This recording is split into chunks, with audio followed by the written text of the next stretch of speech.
Kita lanjutkan perbincangan kami, Bang Kamilov. Tadi kita sempat terjeda oleh iklan. Nah, kami ingin menanyakan kembali. Tadi kita juga sama-sama sudah mendengarkan pernyataan dari kedua narasumber di sini. Benarkah nature dari JPU ini adalah untuk mendapatkan jawaban yang diinginkan oleh jaksa penuntut umum sehingga tidak menyeluruh jawaban yang diberikan oleh saksi? Apakah seperti itu? Demikian yang menurut Anda?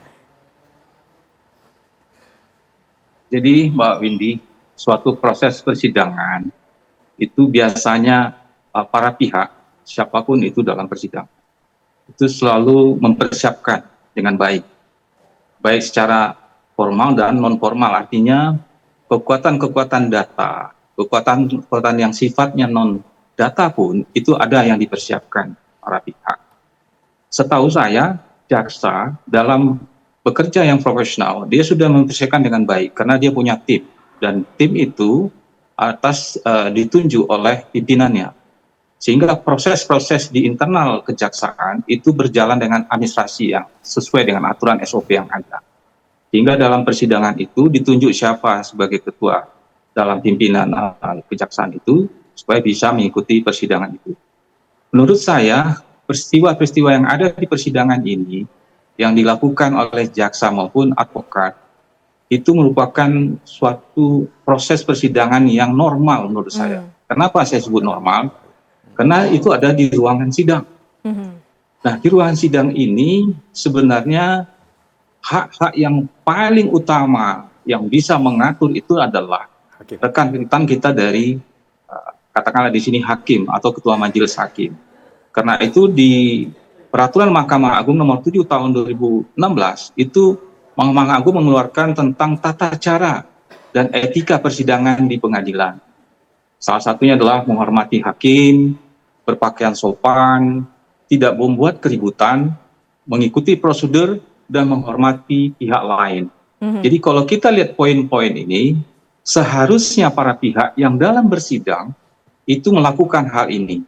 Walaupun kita tahu bahwa istilah contempt of court itu belum ada undang-undangnya, tapi dengan adanya peraturan Mahkamah Agung ini, pihak-pihak yang berada di ruang pengadilan, siapapun itu termasuk pengunjung atau penonton, itu sudah harus menghormati persidangan itu dengan baik, apakah itu hakimnya, jaksanya, advokatnya, dan juga begitu berpakaiannya. Setahu saya, dalam ruang sidang itu kalau ada pengunjung atau penonton yang kakinya naik saja ke kaki yang lain atau berpangku kaki, itu biasanya pimpinan sidang atau ketua majelis hakim itu menegur. Apalagi kalau berteriak macam-macam dan memfoto tanpa seizin ketua majelis. Nah, menurut saya hal-hal inilah yang menyebabkan banyak kejadian kericuhan apabila dalam suatu ruang sidang yang tidak bisa dikendalikan, maka menimbulkan sesuatu yang tidak kita inginkan, seperti yang terjadi saat kejadian Nikita Mirzani ini. Tapi saya yakin rekan-rekan para penegak hukum itu tahu hak dan kewajibannya dalam ruang sidang. Tapi kalau itu sudah mengatur masalah strategi, itu sudah berbeda cara pandangnya. Demikian. Ya, Bang Aristo, ini berbicara mengenai etika dalam persidangan. Dalam persidangan yang tadi sudah kita saksikan bersama, ini bagaimana menurut Anda? Kalau saya lihat, kalau perdebatan tadi, protes-protes itu wajar. Saya setuju dengan Bang siapa? Kamilov ya, wajar. Kenapa? Karena pertama, betul istilah contempt of court atau penghinaan terhadap peradilan itu tidak ada aturannya secara khusus. Yang ada tersebar di beberapa peraturan-peraturan tadi. Ya, itu bersifat abstrak, misalnya menghormati persidangan, berpakaian dan lain-lain. Tapi dia tidak mengatur secara detail. Ya. Tapi kalau misalnya perdebatannya masih dalam konteks argumen, misalnya Bang Fahmi merasa, oh jaksa ini kok parsial ya, dia mestinya imparsial. Ya itu sih menurut saya dalam tahap yang wajar. Atau protes-protes, oh hak saya dikurangi, hak saya tolong dipenuhi. Nah, itu masih dalam batas yang wajar. Tapi kalau sudah serangan-serangannya misalnya personal, ya, nah itu kemudian bisa menjadi catatan. Nah, dalam sejarah Indonesia, contempt of court, orang yang terkena contempt of court itu, yang menghina peradilan kemudian menjadi masalah itu tidak banyak. Ya, karena undang-undangnya juga tadi saya katakan undang-undangnya berserak gitu ya, scattered ya. Tidak ada undang-undang secara khusus tentang penghinaan terhadap peradilan. Nah, selama perdebatannya, selama peristiwanya itu menyangkut konteks substansi argumentasi, menurut saya itu bukan contempt of court, itu bukan pengadilan biasa. Kalau pengadilan perdebatan itu panas, menurut saya biasa. Kenapa? Karena yang at stake itu, terdakwanya ini, kan saya bilang, yang dipertaruhkan itu adalah freedom-nya. Sesuatu yang sangat berharga buat orang. Wajar kalau Bang Fahmi membela mati-matian advokat, wajar. Memang itu haknya, memang itu kewajibannya untuk mengimbangi tuduhan dakwaan dari negara melalui jaksa. Nah, begitu. Peranan dari hakim sendiri sebagai pengendali alur persidangan ini seperti apa menurut Anda? Ya, hakim itu betul pengendali. Dia bukan hanya pengendali. Hakim di Indonesia itu bersifat aktif lah sederhananya. Apa itu aktif? Jadi dia mengatur alur perdebatan ini. Selain dia mengatur alur perdebatan, dia juga bisa menilai secara aktif yang mana argumentasi masuk akal, yang mana nggak masuk akal. Pertanyaannya Bang Fahmi nggak masuk akal, pertanyaan jaksa nggak masuk akal. Dia bisa melakukan itu. Jadi dia memang bukan sekedar wasit yang pasif, tapi wasit yang aktif yang bisa juga bermain di dalam pertandingan. Jadi begitu analogi sederhananya. Nah, kalau hakim belum merasa perlu untuk mengeluarkan orang, belum merasa ada contempt of court, ya artinya suasana persidangan biasa, kondisif aja. Belum ada ya, hakim belum ada mau mengeluarkan, menegur. Dikasih kesempatan kita. Oh iya, artinya baik kalau begitu. Artinya baik. Hakimnya merasa ini wajar lah. Karena ini yang dipertaruhkan ini bukan sekedar harta benda. Kalau perdata kan harta benda. Yang dipertaruhkan ini freedom, reputasi seseorang, nasib seseorang. Dan sangat mungkin menjadi terdakwa di persidangan itu adalah momen kritikal paling besar dalam hidup seseorang. Iya, sempat juga terjadi keributan Bang Fahmi mengenai rekaman yang diajukan oleh Nikita Mirzani. Ini seperti apa sebenarnya sebetulnya kronologisnya? Rekaman itu di minggu yang lalu itu sudah disampaikan ke majelis. Ya, tapi Niki ingin itu diputar. Hakim pasti lebih tahu saatnya kapan itu diputar. Sehingga dia bilang belum waktunya Anda memutar sekarang. Nah, oke.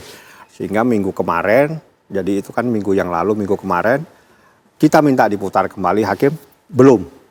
Nggak ada masalah karena nanti memang itu kan ada hak daripada Nikita di saat dia diperiksa sebagai terdakwa. Pada saat dia diperiksa sebagai terdakwa, semua bukti nanti kami akan sampaikan. Termasuk bukti adanya proses intersepsi ya terhadap rekaman-rekaman yang saat ini masuk tahap penyidikan.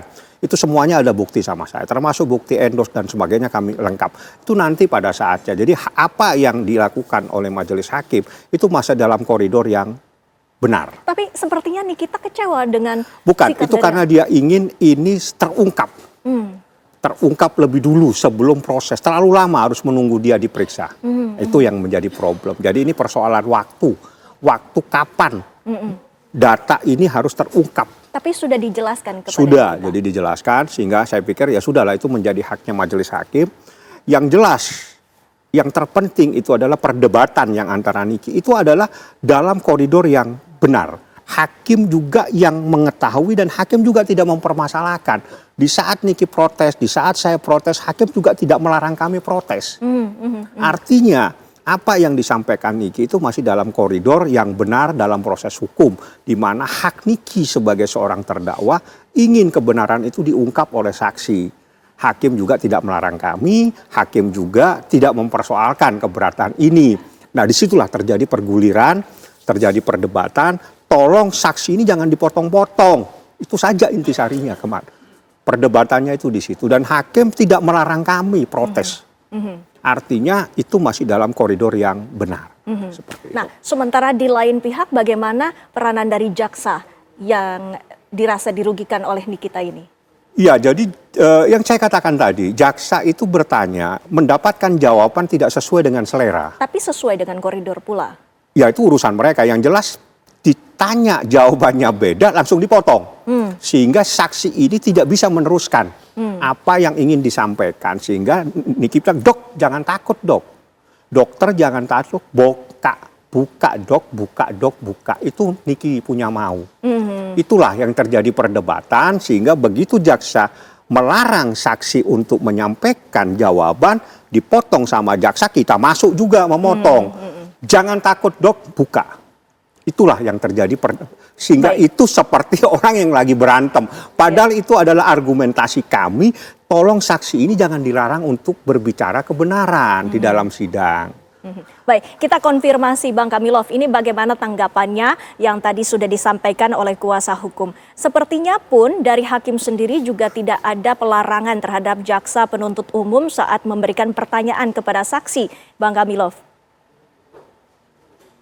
Ya, dalam suatu persidangan seperti yang sudah di awal saya sampaikan, yang duduk di ruang persidangan itu memang alur-alurnya sudah ada ya, alur pembicaraan dari siapa dahulu diberi ruang, apakah itu jaksa dulu memberi saksi, kesaksian dari saksinya, atau nanti dari pihak advokatnya.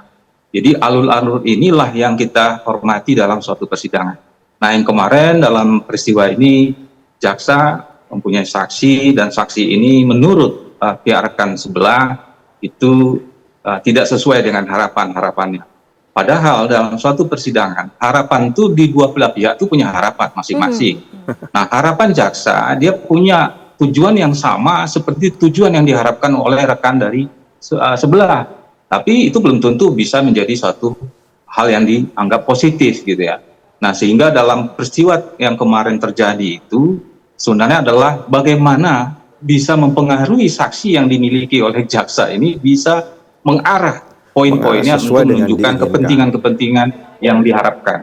Nah, kepentingan-kepentingan ini nanti sebenarnya ada proses lanjutannya, misalnya keberatan dari rekan dari pengacara itu akan dicatat oleh hakim apa tidak.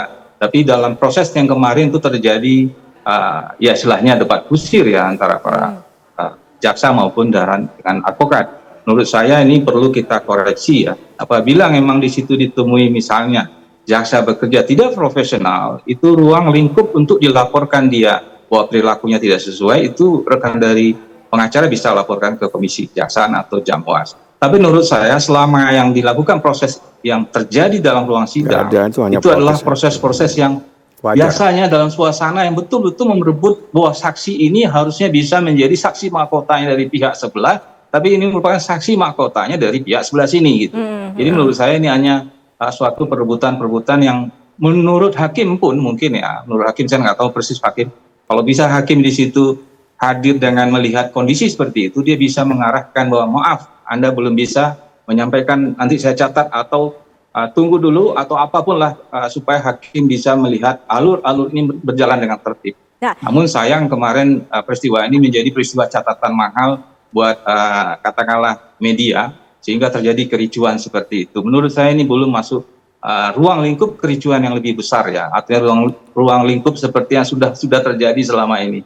Ya, catatan itu pula yang kami ingin bahas usai jeda Bang Aristo. Tentunya kami ingin menanyakan tentang bagaimana marwah peradilan yang sesungguhnya harus dijaga. Sesaat lagi ya Bang Aristo. Kami akan kembali pemirsa.